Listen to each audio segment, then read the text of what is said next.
Bonjour et bienvenue dans cette nouvelle vidéo de Draw My Economy. Aujourd'hui, nous allons parler de la théorie de l'intérêt personnel et de la main invisible du marché. Selon cette théorie, ce n'est pas de la bienveillance du boucher, du marchand de vin ou de pain que nous attendons notre repas, mais bien de son intérêt.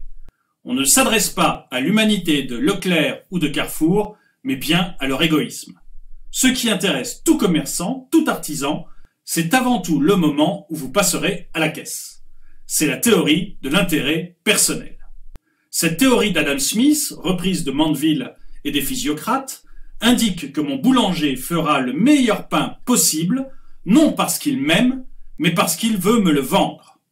La poursuite de son intérêt égoïste va le pousser à s'intéresser à mes besoins et au rapport qualité-prix de son produit. L'intérêt devient un régulateur efficace des relations économiques et sociales. Cette théorie n'est pas un jugement de valeur. La plupart des artisans et des commerçants ne sont pas animés uniquement par l'argent.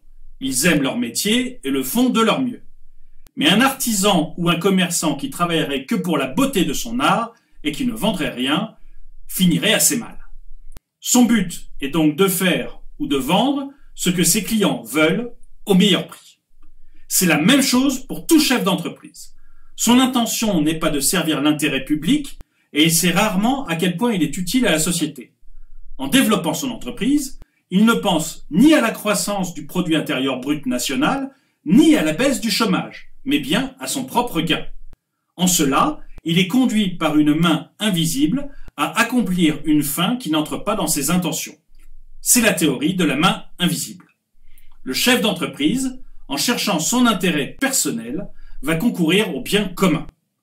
Naturellement, il s'agit là d'une généralité et l'on trouvera toujours des patrons, des commerçants et des artisans voyous, de même qu'il y a des salariés, des syndicalistes et des politiques voyous. Mais dans cette théorie, ils sont marginaux. Merci à tous d'avoir regardé cette vidéo, mettez-lui un grand pouce vers le haut, partagez-la, abonnez-vous et laissez-moi vos commentaires.